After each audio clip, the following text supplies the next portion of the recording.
Start.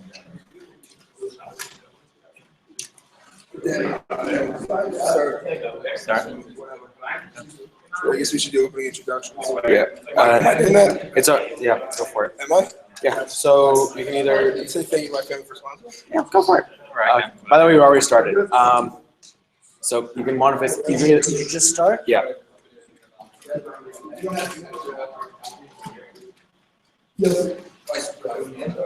Okay. Sorry.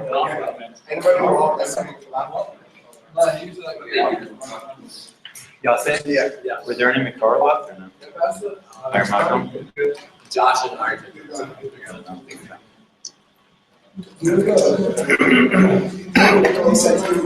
Okay, so should we start? Yeah. 1 second.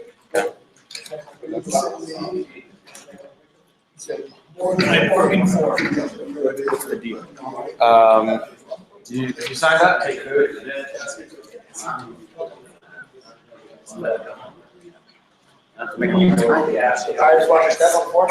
you.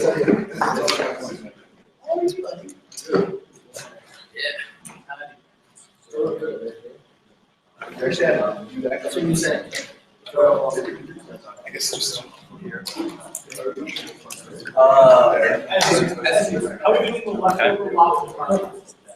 Let's just start, Josh. I think so. All right, guys, you ready? We are live.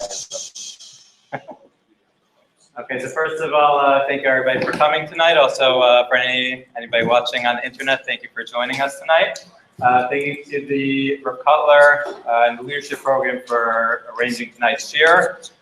We also have two sponsors, two family sponsors tonight we want to thank as well for all the food you guys are eating. Number one, we have the Schwartz family, the Onis family, who sponsored for Refuah Shlema for Daniel Tzvi Ben Masha, Ita, and for Tzipora Bat Rivka.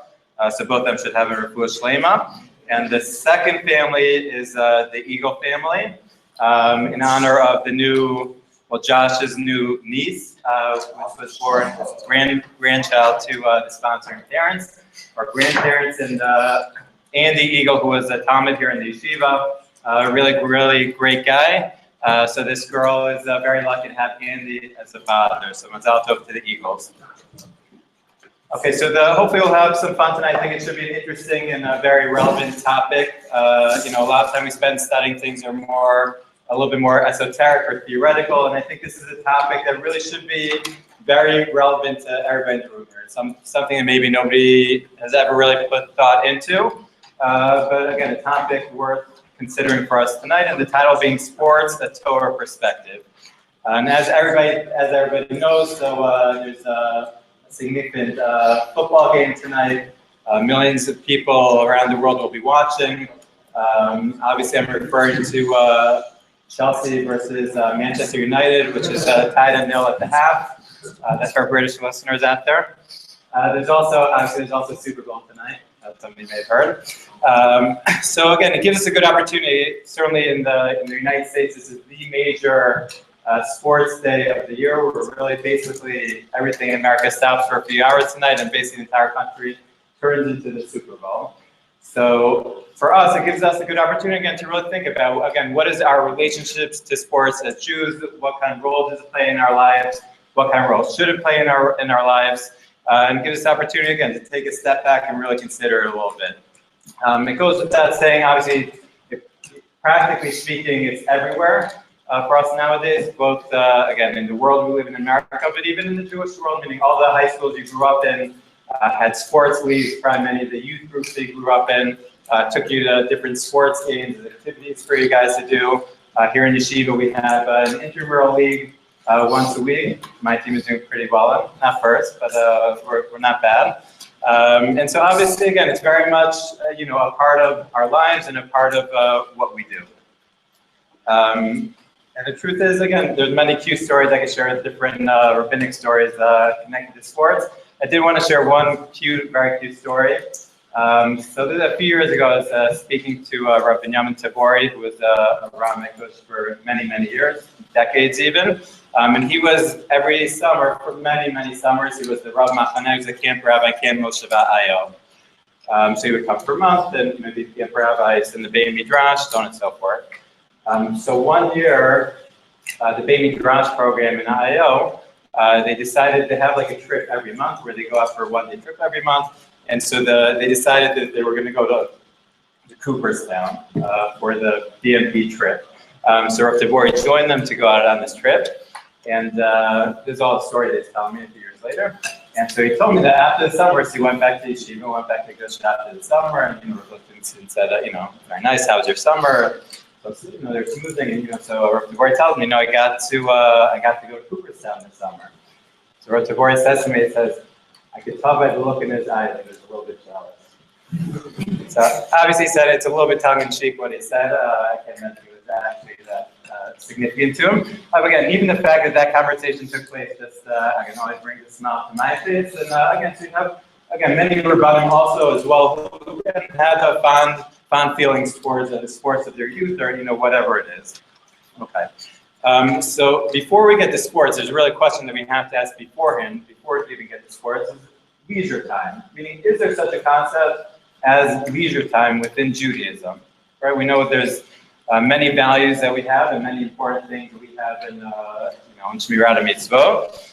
Most prominent amongst them is the mitzvah Talmud Torah. Everything we're doing here in Yeshiva this year, I'm sure you've heard the message over and over again about the significance and centrality of Talmud Torah. So with that major focus in our lives, does that really leave time for anything else, or does it not? So I took some Mikorot actually from a sefer called Bein Hazmanim, written by Rav Stav. Rav Stav was recently, in the last couple of years, he was the religious Zionist nominee to be the chief rabbi. Unfortunately, he lost. But he wrote the sefer called Bein Hazmanim a couple of years ago, which, as you know now from Yeshiva, Bein Hazmanim means the time, again, in between the big Yeshiva stretches. You get some vacation time around the Sukkot, around Pesach, so on and so forth. And so he wrote a sefer basically entitled Bein Hazmanim, which deals with this concept, deals with the concept of leisure time in Judaism. Okay? First, the beginning chapters, he goes, is there such a concept of leisure time? How does that balance with the view of Talmud Torah? And then he goes into various different types of leisure. I would highly recommend it. Again, I think something very relevant for us in our own time. So again, when it comes to Talmud Torah, so it really starts with the following. So pasuk, I don't know if anybody, if you have here, if you have on your phones, the link. So we learn in the Yoshua Parak Aleph pasuk Tet at the beginning. So God comes to Yoshua, gives him a speech about how to act and how to lead, and he says as follows: Lo yamush sefer Torah zeh mipicha vegeta bo yomam v'layla leman tishmor lasot kekol hakatuv bo hi'az tasliach et darkecha ve'az taskil. So he says that the sefer Torah should not move from your mouth, and you should deal in it day and night, so that you should be able to keep all of it and everything that's written in it, and in that way you'll be successful and understand. Okay, so from here, again, comes a very important phrase, and the definition of this phrase is going to have really wide-ranging implications for us. He says, "Vegeta bo yomam v'layla." It's something that we're supposed to be dealing with, ensconced with, day and night. The question is, what does this mean? When it says day and night, what exactly is the definition of day and night? So we're going to take a look now at two different Gemaras, both of which include the Rashbi, Rabbi Shimon Bar Yochai, and Rabbi Ishmael. And we're going to see and pay attention in the two different Gemaras that they basically flip their opinions between the two Gemaras about how they understand this pasuk and about, again, how wide-ranging this pasuk really applies. Okay, so the first Gemara comes from Brachos Daf Lamed Hey Amud Bet. It says as follows: Tana Rabbanan. These are both very core Gemaras, which are good for people to know if you're not familiar with them. Tana Rabbanan. Vasavta deganecha. Okay, as we say in the parsha of Krishma, Vasavta deganecha, you should reap, you should collect your grains. So Matam Lomar, what's the Torah teaching us here by saying, again, you should reap your grains? Lepisha Nemar, because we have this pasuk in Yeshua that says, Lo yamush sefer Torah mizemipicha, that the words of Torah should not move from your mouth. Yachol dvarim kiktavan. Is it possible that it's literal, meaning that it should never, ever in your entire life move from your mouth? Always, your entire life, all you should be doing is studying, learning Torah. Is that possible that it's really what it means so literal? So no, we have this other pasuk that says you should collect your grains. Hanheg behen minhag derech eretz, divrei Rabbi Yishmael. Rabbi Yishmael says no. In addition to learning Torah, you're also supposed to include derech eretz. Derech eretz not meaning, again, normally we use in the context of how you treat other people, but meaning in the broader sense here of how to behave in the world. Meaning, yes, you're supposed to study Torah. Torah study should be central to your life, but that should be included in a life that's involved in this world. You have to make money. You have to be able to feed yourself, to feed your family, your wife, your children. These are responsibilities you have in your life. And so therefore, again, we don't only have this pasuk of Lo yamu sefer Torah zemipicha, but rather we also have this pasuk Vesavta, again, in order to balance it, to understand, again, study of Torah comes with these other things as well, these other responsibilities in life as well. So that's Rabbi Yishmael. Rabbi Shimon ben Yochai Omer. Rashi says, Efshar Adam Choresh B'Shat Harisha, V'Zoreh B'Shat Zriya, V'Kotzer B'Shat Tzir, V'Das B'Shat Tisha, V'Zoreh B'Shat Haruach, Torah Matahela. So Rabbi Shimon ben Yochai comes as follows. Is it possible that during the plowing season we have to plow? And then during the planting seasons you have to plant all the seeds. And then during the reaping season you have to cut down all the harvest. And then you have to thresh. And then you have to winnow. And on and on and on. What time is there going to be left for Torah? If you're so busy involved in your work, again, month after month, season after season, as you're going through the entire harvest cycle, what time is going to be left for Torah? So rather what? When the Jewish people are following the will of God, their work is done by other people. As the pasuk in Yeshayahu says, that strangers, others will stand, and they'll be the ones to watch your sheep for you. When the Jewish people do not follow that which God wants, then they have to do their own work. That's what the pasuk where it says is a punishment. That comes at a time where the Jewish people are not listening to God. When you're punished, when you're not listening to God, you will have to work. You're going to have to do the work. Unfortunately, you won't have as much time left for Talmud Torah. You're going to have to do your own work, but that's a punishment. It's not ideal. That is a punishment according to the Rashi. Not only will you have to do your own work, you'll have to do other people's work. Shenemar and Dvarim, it says as follows: that you'll have to serve your enemies. Okay, so again, we have these two opposite approaches. We have Rabbi Yishmael that says, again, no, the ideal is that you're supposed to study Torah, but live a lifestyle that's balanced with derech eretz, with the ways of the world, as compared to Rabbi Shimon ben Yochai that comes and says, no, again, if you really do that, what time we're going to have left for Torah study? Your entire life should be, ideally, your entire life should be Torah study. If we're not, unfortunately, if we're not following God's will, then unfortunately, we're going to have to work. And the Gemara here finishes, Amar Abai, Harbasu ka Rabbi Yishmael, Vel Tabiadan, Rabbi Shimon ben Yochai, Vel Tabiadan. Abai says many people did like Rabbi Yishmael and were successful, meaning again, Torah in derech eretz, to Rabbi Shimon ben Yochai, Vel Tabiadan. However, many people tried to do like Rabbi Shimon ben Yochai and were not successful. They tried to follow this Torah-only path, and things did not work out for them. Okay, so again, basically, again, what we have here in this Gemara is as follows. As we said, Rabbi Yishmael is the proponent of a Torah in derech eretz lifestyle, as opposed to Rabbi Shimon ben Yochai says that's really a punishment. The ideal is a Torah-only lifestyle. Okay, so remember who said what. The next Gemara now in Menachot Daf Tzaitet Amabet. Again, we're going to see the same personalities. So all of a sudden, we're going to see very different opinions. So Amar Rabbi Ami, Midvarav Shel Rabbi Yossi Nilmod, Lo Shana Adam El Parak Echad Shachri Parak Echad Arabi, Kiyem Mitzvah Lo Yamu Sefer Torah Zeh Mipicha. Okay, so again, we come back to the same pasuk again that we're discussing, and Rabbi Yossi says that from this pasuk, right? Again, if you remember, it says Geta Bo Yomam V'Layla. You should deal with it day and night. So he has. Again, up until now, we're debating doesn't mean the entire day, the entire night, mean all hours of all parts of the day and night. Here we see something very different. Rabbi Yossi comes and says, no, it's a minimalistic approach. When it says that, it means you have to learn minimally one parak during the day and one parak at night. You have to be koveh itim, so it means you have to learn a little bit during the day and learn a little bit at night. That's the meaning of this pasuk. I'm Rabbi Yochanan Mishum, Rabbi Shimon ben Yochai. Okay, so now we bring Rabbi Shimon ben Yochai. Again, what was he a proponent of in the Gemara and Bracha? Torah only. So let's see what he says here. Afilu lo kar adam el kriyat shema shachri v'arbi kiyim lo yamush. V'davar zeh aser la'omro b'fnei amei ha'aretz. So Rabbi Shimon ben Yochai comes and says, not only is it sufficient for one parak in the day, one parak at night, it's even sufficient just say come and say Kriya Shema during the day and say Kriya Shema at night. That's going to be sufficient to be yotzei your mitzvah of Talmud Torah.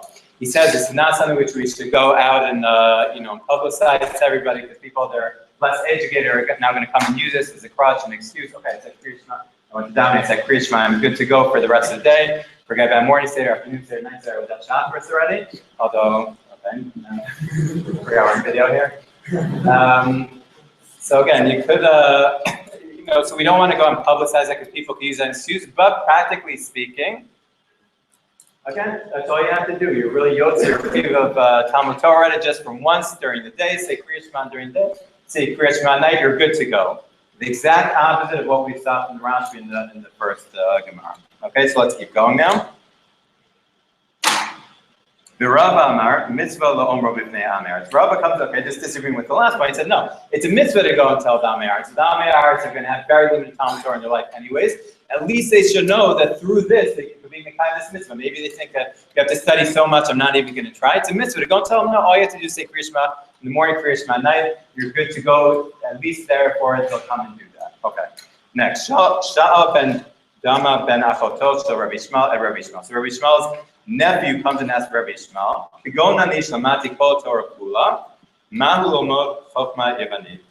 somebody like me who has already studied the entire Torah, can I go out and study Greek wisdom? Can I go out and study, again, secular wisdom?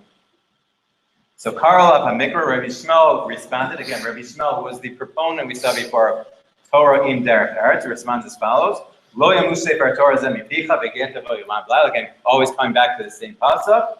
Seigu dog sha'a she'ena lo min hayom v'lo min halayla u'mod b'chachma yevani. Come and find it, very easy, come and find a time of day that's not during the day and that's not during the night, and you could go and study secular wisdom during that time. Obviously, there's no time that's not during the day and not during the night. And so what we're saying here from this pasuk is, again, a maximalist approach. That this pasuk therefore comes and includes all hours of the day and night. There is no time for other things. Okay, so what we have here between the two Gemaras is a total steer between the two Gemaras. Again, in the first Gemara that we saw, Rabbi Shmuel was the one that said Torah and derech eretz. In this second Gemara, Menachot, he says, only if you have time that's not day and not night. Okay, as opposed to Rabbi Shimon ben Yochai, when the first Gemara, Bracha, says had the maximalist approach that, again, it's a punishment if you have to do anything aside for studying Torah. And then the second Gemara in Menachot comes and says, no, just say Kriya Shema in the morning, Kriya Shema at night, and you're good to go. Okay, so these two opinions completely contradict each other between the two Gemaras. So how do we come out from this? Yes? Also, the first Gemara referring to a lawyer's responsibility to start the. Okay, good. So it's similar, I think, what you're saying here, basically. Okay, so one opinion comes and says, follows again, every way that you have understanding the steer between these two Gemaras is going to have halachic implications for us as well. So there's certain parts and they want to come and say, okay, there's a difference. What Rabbi Shmuel is saying in the first Gemara versus second Gemara is the difference is who's he speaking to. In the second Gemara in Menachot, as he said, he was speaking to his nephew. His nephew was a major Talmud Chacham. His nephew was somebody who could come up and say, somebody like me that already knows Kol Torah Kula. The first Gemara is speaking to the masses, to society. And so that's the difference, according to some people. I mean, the first Gemara, for your regular Joe Schmo, okay, so you know how you're not going to be a major Talmud Chacham. You'll go on, we'll work, you'll be able to say nice things, Parsha, the Shabbos, whatever it is. So for you, you have a much more minimal level of chiyuv to study Torah. Again, it's more than a parakah or something. It says, it's Torah and derech eretz. I mean, just you should go out and do the other responsibilities you have in life, to work, raise a family, all these different things. Torah should still be part of that. But for the regular people, that's what's expected of regular people. You have to be kovei itim. However, for somebody like this, for somebody that's a major Talmud Chacham, like knows all Torah Kula, that's somebody that really needs to spend his entire time learning Torah. Whether it's because of what he's gained and what he can continue to gain, or because of his own responsibility to the rest of society, to be a Torah leader in society, his focus must be just on Torah study. And the halacha, for example,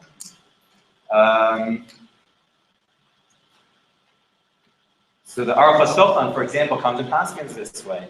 He comes and says that there's a different din here. For a regular guy, so you have to be kovehitim. That's what you have to do in life. Again, study some Torah in the morning and night, but that's what you have to do. For Talmid Chacham, and he says as follows also, meaning that, we know one of the questions when we get to Shemaim is, Habata eating Torah. Did you set up fixed times to study Torah? He said, that's a question that's asked of regular people who are busy with life. So you're going to be asked, did you study Torah during the day and night? Did you have set times? For Talmid Chacham, to ask such a question is absurd. Somebody spends their entire life learning. You think they're going to be asked, did you learn a little bit during the day? Did you learn a little bit at night? No, obviously their whole life is supposed to be learning. So the Aruch HaShulchan comes and says, that's the difference. Regular people, okay, you go and do regular things, just make sure Torah study is part of your life. Your entire life needs to be learning. Okay? That's one approach. Anybody else have any suggestions? Okay. Another approach, within the opinion of Rabbi Yishmael, is there's a difference in what we're speaking about. Meaning in the first Gemara, so let's say in the second Gemara, what was Rabbi Yishmael referring to? In the second Gemara. What was that? In the first Gemara. Okay, the first Gemara is referring to work in the land. In the second Gemara, what's he referring to? Right, learning other wisdom. So perhaps that's the difference between the two. Perhaps when we're speaking about working, so that's okay, you have to make a living, you have to be able to support your family. Torah that without a living ends up bad things. And so when it comes to work, so then you have to be able to set time aside for working. When it comes to studying other things outside Torah, so there's no need for that. If it's for work, okay, but just to go and study other wisdoms, we have all the wisdom we need. What's the need to go and study other things? And so those that come and say that that's the distinction between the Gemaras. The first Gemara is speaking about working, that you're allowed to go out and to take time out from Torah study. The second Gemara refers to studying, other topics, and that's sorry, why you, I guess, that would not be okay. Okay, so that's another possible approach. Again, there are those, for example, the Shulchan Aruch Harav comes and says, yes, that's a distinction. You're allowed to work, but to put time to study other things, that would not be okay. Okay. So those are some possible approaches to these Gemaras. We're going to finish again with something that Rav Stav develops, and he basically, we'll see it inside in a second, but he comes and asks another question. He says there are certain inconsistencies. Whoa. Could have been worse. Yeah, pen on to the children. Okay. So he comes and says as follows. There's a certain inconsistency when it comes to Torah study when we think about it. On the one hand, so we know, yeah, thank you. Commercial time.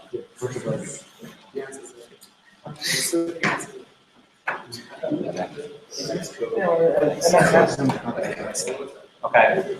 So he comes and brings out another certain inconsistency when it comes to Talmud Torah. So on the one hand, we know that Talmud Torah plays a very central role and is, one of the, if not the most important mitzvah we have out there. Right? For example, every morning in some of the prakim that we say after we say Birkat Torah, we say the Talmud Torah K'neged Kulam. Right? We know that Torah study is again this immensely important thing. There's tons of Mamrei Chazal that speak about this. Yet at the same time, there's a certain inherent illogical inconsistency. At the same time, basically, even though we're saying that Torah study is as important, if not more important than everything else, almost for everything, we stop our Torah study to go and do. If it's time to daven, you go and daven. If it's time to, I don't know, if you have to put up a mezuzah, you go and put up a mezuzah. If you have to blow the shofar, you blow the shofar. Meaning, basically, any other mitzvah that we have, unless it could be performed by somebody else, is always going to take precedence over Talmud Torah. So how does that make sense? On the one hand, it's the most important thing, and it's K'neged Kulam, and again, Chazal go on and on and on about Torah study, and yet at the same time, when it comes in, in conflict with any other mitzvah, basically almost always the other mitzvah wins. So there's a certain inherent logical inconsistency there. So basically comes and says as follows. Okay, let's read this, the next makor here. So at the end of the Gemara Menachot that we started out with, oh no, sorry, it's actually later on, we see another statement by Rabbi Yishmael, and it says as follows. Tana de Rabbi Yishmael. Divrei Torah lo yihu alecha chova v'yata rashai liftoras mechamihem. So it comes and says that on the one hand, Torah should not be for you a chovah, some kind of requirement, whatever that means, we'll explain in a second. But at the same time, but at the same time, you're not allowed to excuse yourself from it. So on the one hand, he's saying it's not required. On the other hand, you can't excuse yourself. So what does this mean? So we take a look at the Tosot here. He comes as follows. He says, Ojish lefaresh, lo yehu alecha chovah, shelo tasok ela behen. Meaning it shouldn't be a chovah that you only deal with this. Meaning it should be a chovah that becomes everything and that's the only thing you do. And you don't do any other thing in your life, no mitzvah, no family, no nothing, no work. That's not what we're saying. It's not chovah that it takes over everything in your entire life. But at the same time, meaning shelo tasok behen klal. But at the same time, you can't say, okay, I have so many other things in my life that I'm busy with. I don't have any time for Torah study. That's also not okay. So rather what? Rather, it's good to have Talmud Torah in derech eretz. And meaning is followed. Basically, this is what Rav Stav suggests, which I think makes sense and has a lot of merit to it. Basically, comes and says as follows: that when we speak about, again, this maximalist kind of kiva Talmud Torah that all day and all night, by any time is not there or night. Basically what it means is, again, it's a certain approach to life and a centrality that Torah should play in our lives. Meaning, Torah should be a central value in our life. It's the basis for the things we believe in, our values, both personally, our family, our community, our nation. Everything about us is at the center of everything. And so therefore, obviously, it needs to play a very critical role in our lives. But at the same time, obviously, there's other things in our lives as well. We just, again, be it work, be it family, be it your own personal health and well-being, taking care of other people in your society who need the help. I mean, there's many other things in our world that require us to give our attention to as well.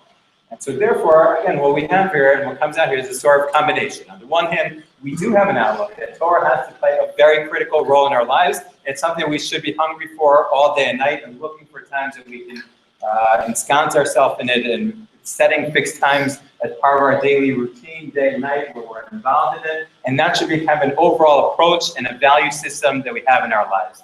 But at the same time, it's with an understanding that we're people living in a world that have other responsibilities to ourselves and to those around us. And so therefore, there's a certain balance at play here.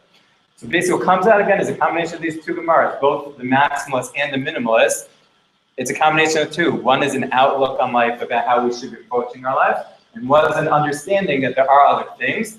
Again, there could be times where we end up with this more minimalist, just the way that our life is functioning at that time. And unfortunately, we don't have so much time, so we're left with very little time. But the approach is that if I had more, I would put more into this. Okay? So that's how he kind of combines these Gemaras, and I think it works out well. And so then leisure time obviously comes into that. I mean, leisure time is a thing that helps you bond with your loved ones, with those around you. It's something which for yourself to be able to refresh yourself. Again, most people here, if you were to just learn Torah all day without any breaks ever, and no Beinas Man, and no time during the break, nothing at all ever, most people here would probably burn out. It would not be a healthy thing for you. It would not get you to good places. So again, there's an understanding that there needs to be other things that are part of our life as well. So the question is then, playing sports within that, how does that come into play? We said that there are other things now which are important in our lives. So, making a living is obviously an easy thing. Taking care of your family is an easy thing. How should sports come into play there? Okay. So the actual playing of sports is, and we're going to divide into playing sports and viewing sports because there are two different things. I would say there's a little bit more debate about viewing sports than there is about playing sports. When it comes to playing sports, there's a certain thing that more or less everybody's going to agree is of significance, and that's, again, physically taking care of ourselves. And for us to be able to live a long life, be successful in life, it's important for us to be able to maintain our own health. And obviously, any doctor you speak with nowadays will say that physical activity and exercise is an important thing of maintaining yourself as a healthy human being. So, for example, take a look at the Rambam in Hakotel, Parak Dalet Halacha Aleph. He says as follows: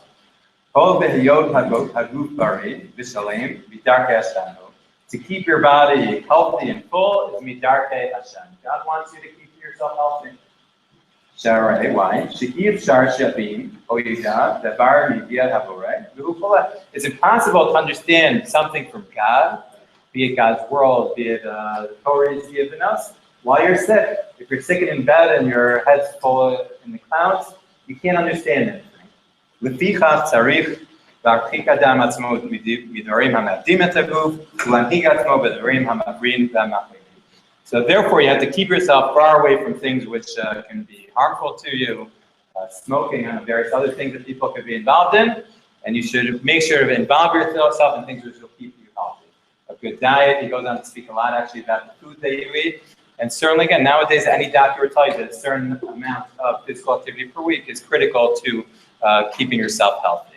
Okay? If we take a look similarly in the Moreh Nevuchim, Rambam develops a little bit more, and he says even within exercise, your approach for different people, exercise can mean different things. So for example, he says, whether an action belongs to this class or not depends on the intention of those who perform it and on the degree of their perfection. For many things are necessarily or very useful in the opinion of one person and superfluous in the opinion of another. Meaning the same act could be something that's very important and very positive value for one person. For another person, it's silly and a waste of time.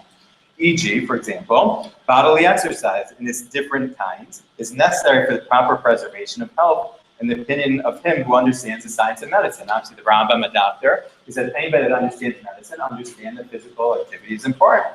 When people take exercise by playing with the ball, I doubt he had basketball back then, but there's other sports with balls, wrestling, stretching out the hands, or keeping back the breathing. I'm not sure if we would say keeping back breathing is, I'm not sure doctors would recommend that today, but I guess at his time that was part of the science. He says such actions are mere pastimes in the eyes of the ignorant, meaning if somebody's just watching these people playing sports, okay, it's fun and games and that's all they see, but the wise do not consider them as unimportant. The wise to understand that, again, there's what to be gained for this, there's a value in this, understand that this can be something important. So again, the same action and the same activity could be viewed different ways by the same people, and that would have different levels of significance for different people. I'll just share a quick story. Also, it's a cute story. I heard a few years ago on Pesach about exercise connected to the yeshiva. So everybody knows who Rav Adari is? In yeshiva? Okay. So I don't know if he still gives off the vibe that he used to. He definitely could be like a pretty imposing and scary figure. Is that still how he comes across here or not? It's like a gentle older man. Still scary? Okay. So again, Rav Adari is from the generation, nowadays everybody's loving Davi, best buddies and so on and so forth. Again, but there used to be a time, where the Rosh Yeshiva was somebody, again, with a level of authority and respect, and it wasn't like a buddy, that wasn't the nature of the relationship. Again, it was supposed to be one of awe. Okay, and that's Rav Adari certainly comes with that generation, and certainly has earned that respect over the many years and all the things he's done. But so somebody told me a story. This was early on in the years of Hakotel. It was in the first year of the overseas program, of the original overseas program in Hakotel. So the time at the late 70s here. For those that know, anybody here know Hanan Kubietsky? So for those that know Hanan, his uncle, he has an uncle, I think it's an uncle, Stephen Kubietsky. So I happened to be on the same Pesach program with this guy, Stephen Kubietsky, and found out I went to Hakotel. So he told me the following story. So he said he was Shona Al Talmud here. It was the first year of the overseas program here. And they weren't in this building yet. No, they were in this building already, I think. And basically, so he was playing basketball one afternoon, and he came back late afternoon later. So as he's coming back late afternoon, sweating, and shorts and t-shirt and everything, he's coming back late. I'm sure that would never happen now. So as he's coming back late into the yeshiva, so Rav Adari sees him and says, well, what's going on here? So actually, he was a little bit nervous. He said, so this guy, Steve Kubietsky, says to him, he's like, listen, Rav Adari, like exercise is something that's like very important for me, and I was just out playing basketball. So Rav Adari says to him, I agree, exercise is an important thing. Tomorrow morning we go jogging. He told me at 5 a.m. the next morning, he gets a knock on his door, and there's Rav Adari ready to jog with him. So if you want to think of a scary wake-up call in the morning, if anybody needs help waking up in the morning, that's like an image you could have in your head. So again, anyways, what we see, again, certainly exercise is a significant thing, and basically, you're not going to find too many people that would argue that exercise is not an important thing. Certainly, sports is one way that you can get exercise. Okay, the question is there something additional that you get from sports, not just exercise? I mean, it's an additional value to sports, or just, go to the workout room and do whatever you're doing there, and just as good. So I took a piece here from By His Light, written by Rabbi Aaron Lichtenstein.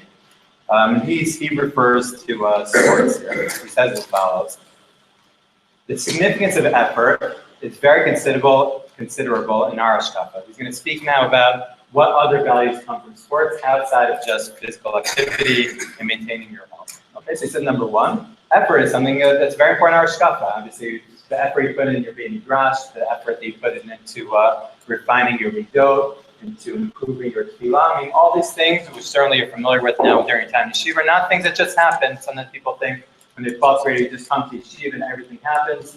Not true. Everything takes work, everything takes effort, and effort is a very important value for us in our hashkafa. This can find expression even in inherently trivial areas. Okay? So it says this can be something you find even, again, the same things which seem trivial. Again, you remember the Lashon of the Rambam was a similar kind of thing, right? Things that seem trivial to certain people and have great significance if you look at it through a certain way.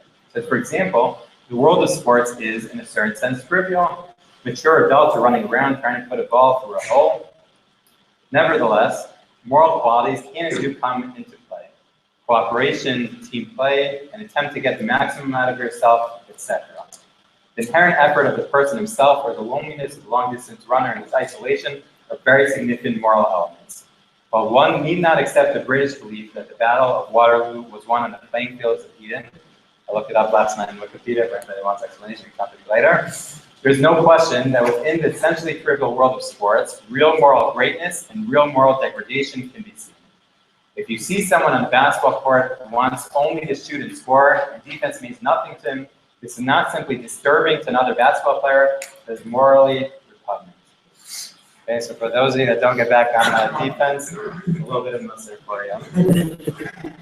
Again, but what he says here is, again, through sports, there's a lot of ethics that could come out from this, and a way for us to improve our own morality and our own traits and characteristics, right? So, I mean, just learning about things theoretically sometimes don't have the same impact as actually being tested. Put yourself into situations where you have to rise to the occasion. And what's nice, I found after he passed away, so I saw an email that went around with this reference, combining these two things. So Rabbi Genak in the eulogy that he wrote for Rav Lichtenstein, so he related the following story, which is just a cool thing because obviously, Rav Lichtenstein obviously wrote By His Light, and you might think, oh, this is a theoretical thing, but no, this is like, there's no theoretical for Rav Lichtenstein. I mean, everything was, whatever it was that he thought, that's what he did, and that's how he approached the world as well. So take a look at this following story. I remember in the summer of 1967, Rav Aaron was already at Rosh Kollel playing a game of full-court basketball with other students of the Rav in Onset, Massachusetts. At one point in the game, Rav Aaron turned to me and said, "It is not ethical to play just offense and not defense."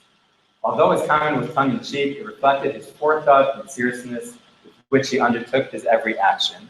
So again, it's not just this theoretical thing that he said. Again, that's how he viewed the world, right? I mean, I'm sure he ran back on defense every time because that's what the ethical thing is to do, to run that back on defense. And so again, what comes out from here, though, is certainly that there's a tremendous amount of positive we can take from sports. What I will say, it might be a different sport than we were used to engaging in, and perhaps even have experienced in the teams that we've participated in. Obviously, winning is something which makes sports what it is. I mean, the concept of winning is what brings the team together, is what allows you to be, not to be a sore loser, to be an honorable winner, so on and so forth. That's obviously an important part of the game. But for us as Jews, that shouldn't be the most important thing. I mean, we all know the maximum, not whether you win or lose, but how you play the game. But that's basically what we're saying here. I mean, much more important, than any of the other stuff is what are the values? Am I building myself as a person? If I'm someone that gets onto the court and I'm cursing left and right, and I'm needlessly elbowing people and all these different things. So again, it could be that sports perhaps are not appropriate for you. If it brings out your worst traits, and that's not helping you improve as a human being. So again, it could be that running is something that would suit you better. It could be that there's other types of physical activity which might suit you better. But again, for someone which can use it as a way of building yourself, of improving yourself, of seeing other people and seeing how things are played, taking the moral lessons that we could take out of it, then there's tremendous significance that could come out of this. And So certainly, as an act of leisure, it's a wonderful thing. You're improving your body, you're building yourself as a human being, as a person. That's a wonderful thing. Okay, what I will say, again, I don't think we always necessarily live up to those ideals. I was just talking to somebody at Shabbos. I thought it was nice, actually. They told me that in the school that they were in, that the Rebbeim didn't like somebody that was hired to be the coach of one of the teams.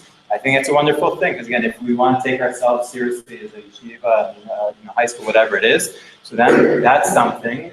That's another area where we're building our talmid, we're building our students. So to get somebody, again, that's looking to inculcate those values within the team should be of the utmost significance to us. Okay? So that's as far as playing sports. More tricky is watching sports. So again, we said all these things. Certainly, as far as personal health goes, so it's certainly not helping you. Being a couch potato is probably even detrimental to your health. All the things you're probably eating if you're watching the game, probably also not so good for the system. So again, we could take out this whole medical piece from it. And the question is, again, is there, other values you could take? It's just like a fun thing you go out there and do, to go to a baseball game, to watch something on television, whatever it is, or can there be other significance and value for us as well? Okay? So, in any honest discussion here, I must say that there's a definitely not agreement on the subject, and you have to take a look at this first tshuva from Rav Moshe, again, who's going to be very opposed to viewing of sports. Okay, it was a major postek, in America, obviously, and so not something to be taken lightly. So there's a tshuva in your Derech Chelak Dalet Siman Yud Aleph. The question is, Im asur mitzad b'chukoteim lo teilechu v'alata leteatron mitzadyon sport b'yimino. Okay. So the question you got is it asur because of the isser, the prohibition of the fugotein lo teilechu? The fugotein lo teilechu is that we can't go in the ways of the idolaters. Okay? We can't follow the ways of the non-Jews. Again, we're Jews. We have our Jewish way. You can't follow in the footsteps of idolaters, of non-Jews. So does that make it asur, therefore, to go and to go to a theater and watch a show, or to go to some kind of sporting event and watch a sporting event? Okay, so to save a little bit of time, we'll skip down a little bit for anybody that hasn't been Torah. Look about 3-4 lines up towards the end of the line. It starts with Aval. If people have the Torah, see it? Yeah? Okay. It says as follows. There's a whole build-up to this, but it says as follows. Aval she'ikatam l'ma shosin kehadi sadyon v'karkum she'ita b'avodat zar she'u l'leitzanu leika v'zeh mishum avodat. Okay, so first of all, he has a general principle, basically. If we go take only plans when there's no reason for it, if it's something that has no reason, then we cannot follow it. The only reason we'd be following is just to be like the non-Jews, and so then that's something that's usher for us and not something we can do. Things that have a reason, okay, so then then it makes sense that we should also, if there's a real reason for doing something, it makes sense for us to do it, or we can do it as well. He says, okay, people here are going for entertainment, and he refers to here as litzanu, a certain amount of levity. And so he says, so it's not something that has no reason. And so therefore it's not also from the perspective of the kugoteim lo teilechu. Okay, so far you're happy, but you're not going to be happy in another second. He continues, Avshehu devar asur misad isur leitzanu. Okay, but still, obviously it's asur, so because of leitzanu. We're not supposed to put ourselves in these situations that are just again, this lack of seriousness and this frivolity. And so, going to games and theaters, you're putting yourself in this very frivolous environment, and we're not supposed to surround ourselves with frivolity. And so, therefore, again, even if it's not problem, the problem of litzanu. The whole ha'leisham, and anybody that goes to proper facilities, sporting events, overbit is their mochav leitzim, vivit Torah. Number one is the problem of, again, you're surrounding yourself amongst these, this nonsense and these people that, it's just a nonsense. And number two, we have this issue of bittul Torah. You could be studying, sitting there learning Tosfot, learning the Mishnah Mikvah, whatever it is, and instead you're wasting 3 hours with travel time closer to 4 on frivolity. And he says, "Lo rak al zman, not only on this time, el shegorm lo liot batel legamri mitorah k'meforsha."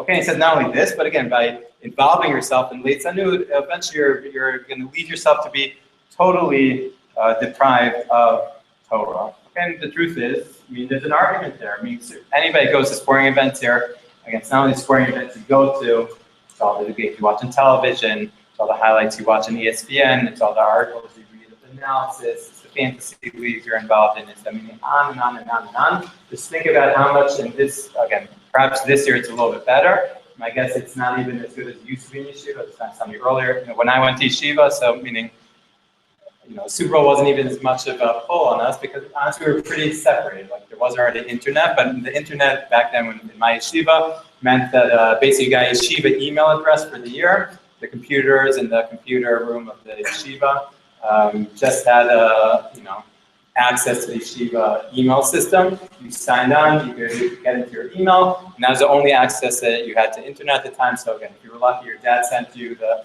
summary of the football game from Sunday, but that was like your only contact you really had with sports the entire year. And so honestly, when you got to the fantasy, you know, none of this stuff, and so when you got to Super Bowl, again, there were people that watched, but certainly, again, this tremendous pull to watching Super Bowl when you're disconnected, so it was not nearly as great. But again, once you're involved in this whole sports thing, so again, it does take a tremendous amount of your time, and it does pull you away from Talmud Torah, again, not just in that game, but everything that surrounds it. And you would not be honest with yourself if you weren't saying that there is certainly something that's true about what Moshe is saying here. Again, if you're looking at the situation honestly, you have to admit that there's what to be said here. That being said, again, there are those that take a more positive approach. I took a look here just to find something in writing, so this was actually interesting. So Torah journal a number of years ago, the journal put out, not surprising by you. So it had an article from Rameir Schiller.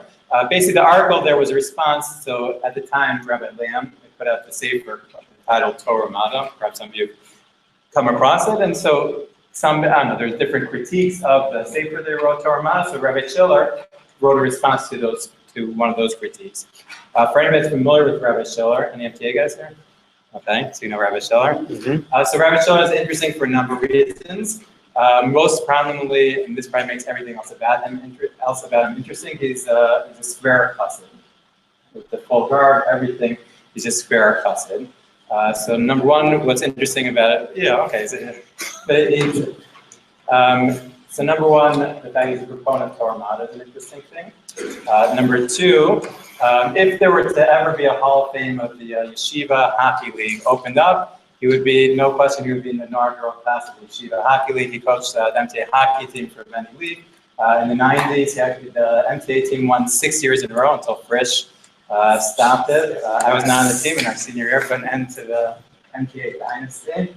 And he was the coach of the MTA hockey team for all those years, and obviously had more fond feelings towards sports. So he said here as follows. Again, this was the beginning part here. It was just an article, again, just defending the Sefer Torah Mada and a response to critique of it. It says as follows. Torah-only advocates generally are trapped by their instinctive reaction to the value of the non-explicitly sacred. He said people, again, believe in this Torah-only world. So on the one hand, he says they have this instinct, I don't know, if some Jewish guy discovers a cure to cancer, so obviously they have tremendous pride in the fact that a Jewish guy discovered the cure to cancer, right? There's a certain instinct there that there's great value, even in the non-explicitly sacred thing. They feel a positive attitude towards wisdom and other forms of human achievement. Yet their worldview is helpless when it comes to explaining the significance of these phenomena, right? But meaning their shkafa doesn't fit in with that. Meaning they'll go on, all day about can't be involved in this stuff and it's terrible and so on and so forth. But anytime they have some guy that's, been tremendously successful in the world, they come to dinner and they're so proud of him. They just come to Jewish people, put in the community, whatever it is. So there, again, there's on the one hand there's this instinctive valuing of it. On the other hand, there's a shkafa where it doesn't really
be very impressed if you can find some sources that could come out and say so.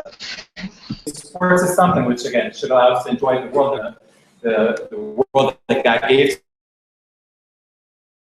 us, but it's a way, a central life. It's a nice addition to our lives, but certainly not in any way a central value in our lives. And when our lives shift to become, take a look at sports and emulate things which are clearly not Jewish, again, be it trash talking, be it any of the things which are clearly not a part of our Jewish value system, which that's a Leitzanut that Ramosha is speaking about, and that's something which is taking us totally off track.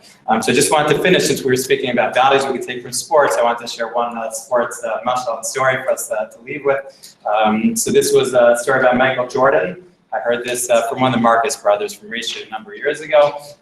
So after one of the championships that Michael Jordan won, so they were asking him all kinds of questions. Reporters were asking him all kinds of questions, and one of the questions they asked him is, Michael, what's your worst nightmare? So he turns to them and he says, truly my worst nightmare is that we're down, it's a championship, game 7. Our team is down by 1 point, and time is ticking down. It's the last few seconds of the game.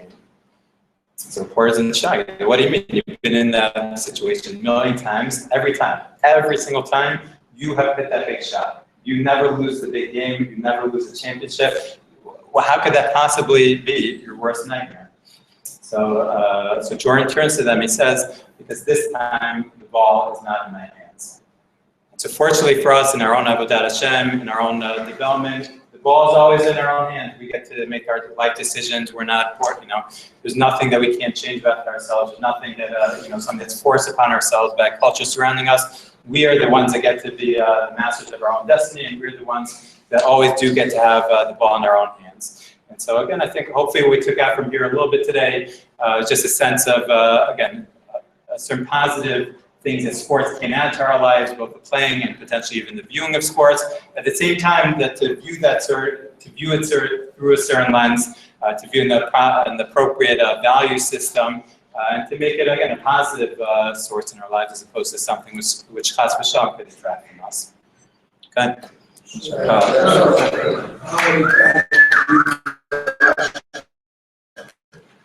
Alright, so a lot of the